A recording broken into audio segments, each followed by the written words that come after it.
Welcome to School Report, a glimpse into the classrooms of St. Lucie County Public Schools. School Report provides the opportunity to share with the community academic and extracurricular activities of students in our schools. And now, here is School Report.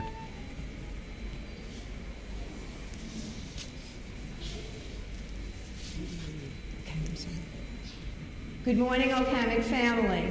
Welcome to our annual 9/11 Memorial Ceremony. We'll start today's ceremony at 8:46. Brielle and Caitlin McNamara will be ringing the bells. Brielle at 8:46 and Caitlin at 9:03. Brielle.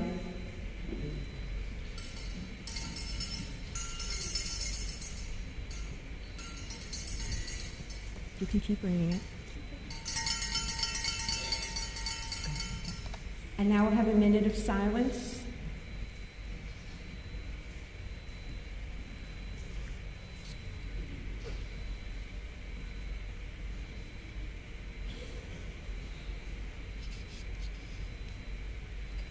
Okay, and now the pledge. We have Cadet Basso, Tyler Gannon,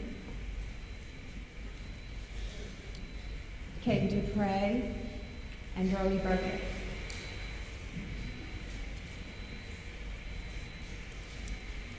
Would everyone stand for we're going to stand for the pledge.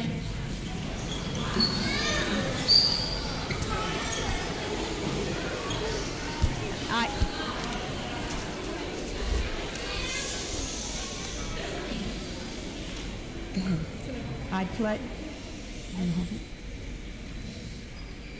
I pledge allegiance to the flag of the United States of America and to the republic for which it stands, one nation, under God, indivisible, with liberty and justice for all.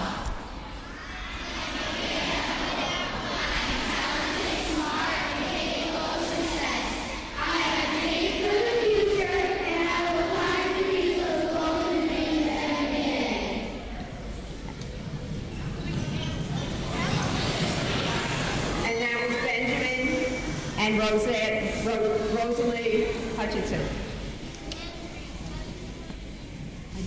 As an adult and a treasure hunter, I'm committed to search for all the talents, skills, and intelligence that exist in all children and youth. I believe that all children are capable of success, no exceptions.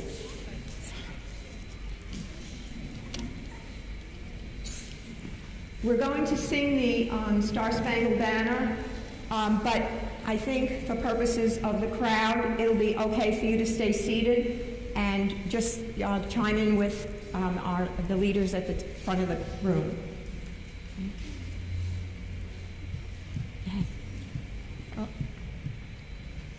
Oh, say, can you see by the dawn's early light what so proudly we hailed at the starlight's last gleaming, whose broad stripes and bright stars through the perilous fight for the ramparts we watch were so gallantly streaming, and the rockets' red glare, the bombs bursting in air, gave proof to the night that our flag was still there. Oh, say does that star-spangled banner yet wave for the land of the free and the home of the brave. Wave your flag.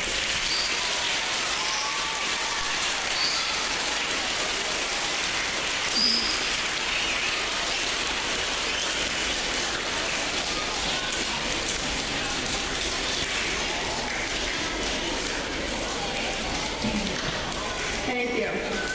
At this point in the program, I'm going to give a reflection on what it was like back in New York City on 9/11/2001.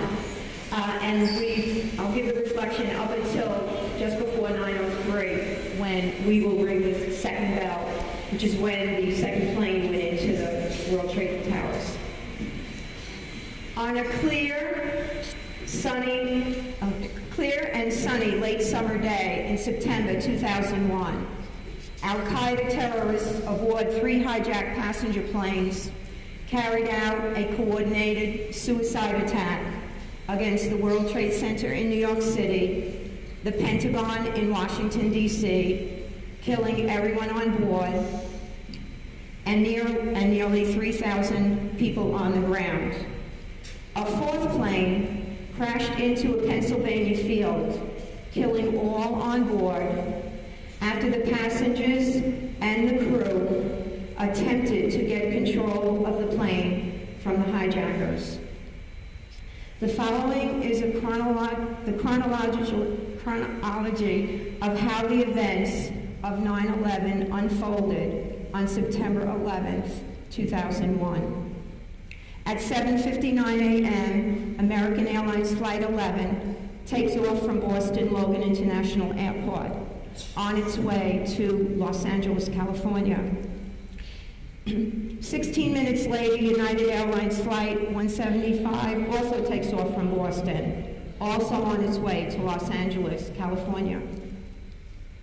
At 8:20 a.m., American Airlines Flight 77 takes off from Dulles International Airport, outside of Washington, D.C. It is also headed for Los Angeles, California. At 8:41, United Airlines Flight 93 takes off from Newark International Airport in New Jersey, en route for San Francisco, also in California. Now, the importance of that, about those 4 planes, if you notice that they were all going to California, and the reason that the hijackers chose those flights was that those airplanes would have the largest capacity of gasoline, and they knew that if wherever they were crashing the plane, that it would cause the most damage. At 8:46 a.m., American Airlines Flight 11 crashes into the North Tower of World Trade Center in New York City, killing everyone on board and hundreds inside the building. Within seconds, New York City police and fire department forces dispatch units to the World Trade Center, while Port Authority Police Department of New York City officers on site began evacuating the North Tower. At 9:02 a.m., officials begin to evacuate the second tower, the South Tower.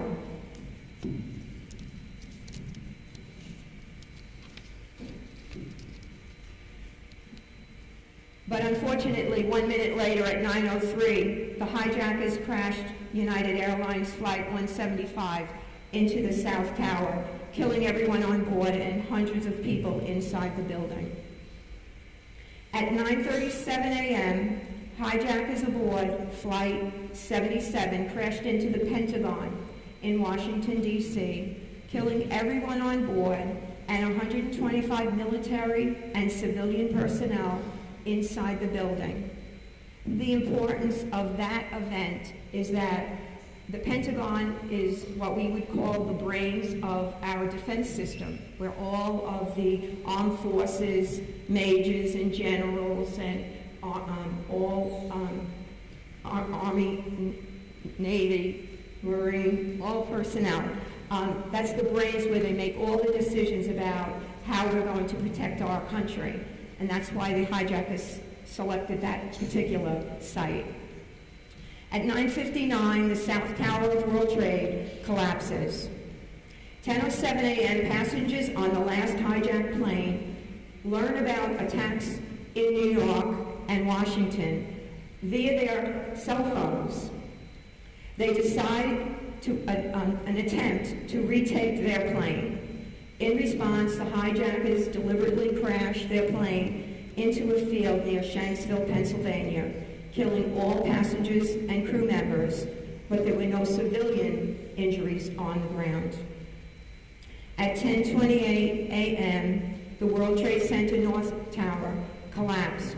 It only took 102 minutes after being struck by the first plane. Now, you can imagine what chaos it must have been.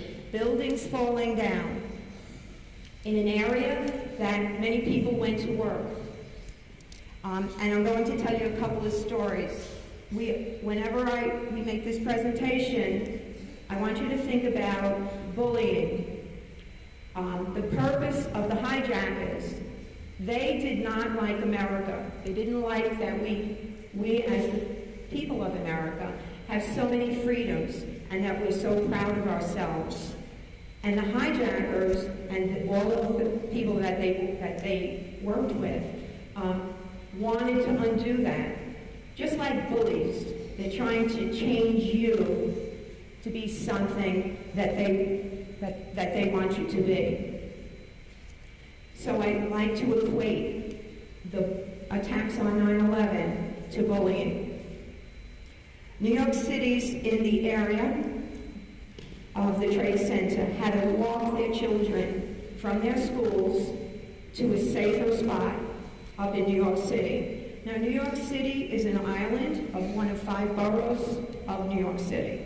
And what that would mean is, say, evacuating from Old Hammock and walking in a single line, quietly, as if it was a fire drill, because this was a real thing.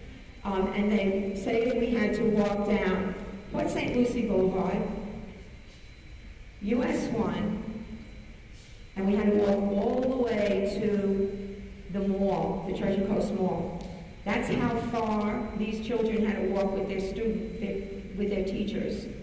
Not one student was lost, and not one student was injured, because they all followed the directions of what a fire drill is or what an emergency evacuation is. And that's why when we have our fire drills, it's so important. Even though it may be a drill, we don't know it. We must evacuate our buildings safely and carefully, single file, silent, because the faster the first person gets out, the faster the last person will get out. The communications, those of you that have cell phones, sometimes we have no service because we might be in an area where there's no cell connections out in the universe. Or we might be in a building that has these brick buildings. Sometimes we can't get a connection. So you can imagine what it must have been for family members that were home in other areas of New York, knowing that their loved ones was in New York City, possibly working down near the trade centers, possibly working in the World Trade Centers themselves, or at the Pentagon. People in Washington, D.C., they live around that area. Can you imagine what it must have been like not to be able to reach their loved ones to see whether or not they were safe? Emergency response workers had to communicate via walkie-talkies, no cell phones. People were very frightened, as you could imagine. The shining light in this terrible event was when one place in America is attacked or has a dangerous event that happens, everyone in America responds. And emergency response workers from all over the United States, many came from Florida. Many of you here today might have family members today who work in emergency response. Maybe they did respond to New York City or to Washington, D.C. It's very similar to those times when we here in Florida have hurricanes. And if we lose for a day or so, sometimes we lose our electricity, and we have people from other states come to help us. That's what America is all about. And that's what the hijackers were trying to stop.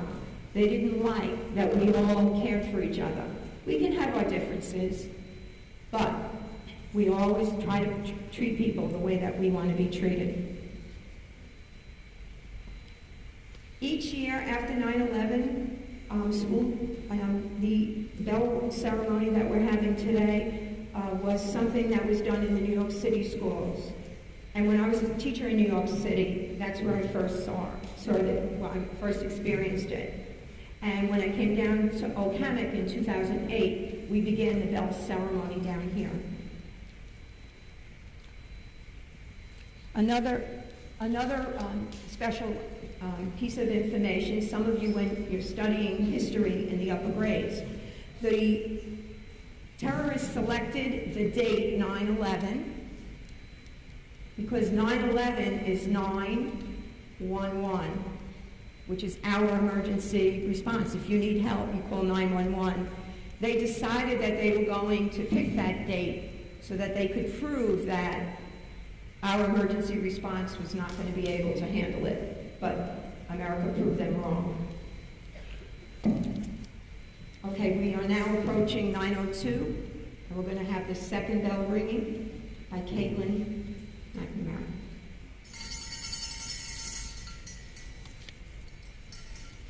And a minute of silence, please.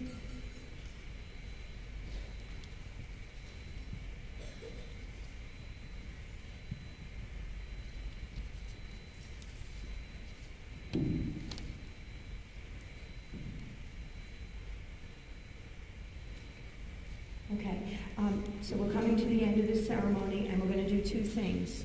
We're all going to stand and we're going to make a pledge to shout out that we believe in certain expectations. So if you would all, and then we're going to sing God Bless America.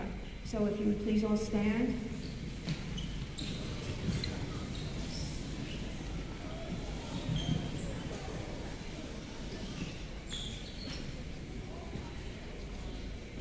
So students, if you would just echo after me, as an Old Hammock Osprey, we all assemble here today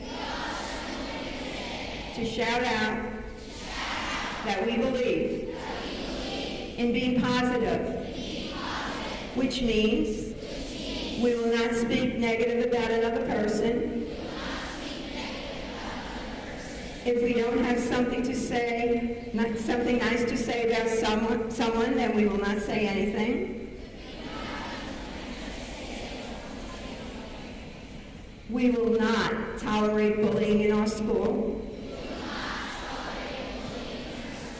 If we see someone being bullied, we will leave the stop sign and tell an adult if we need help.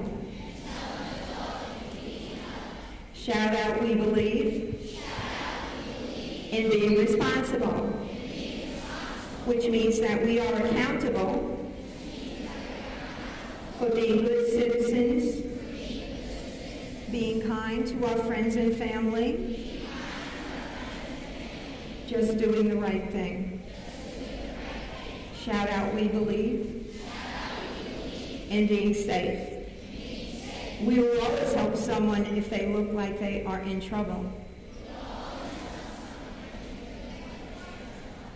We will practice our emergency drills at school in a serious way.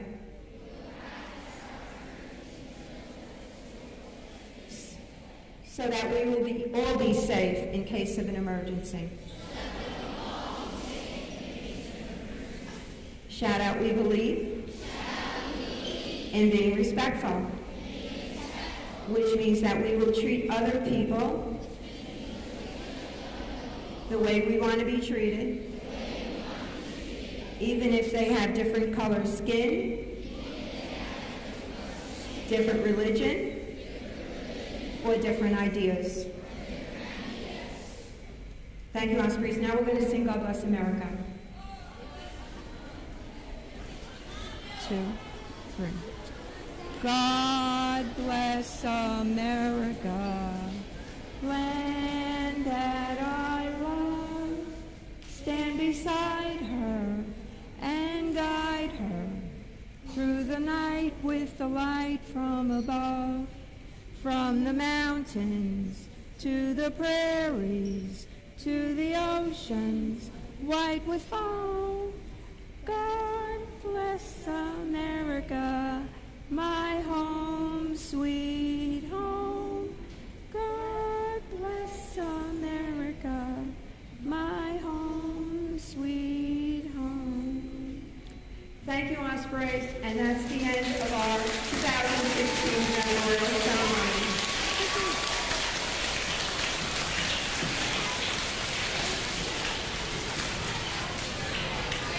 I want to take your pictures, okay?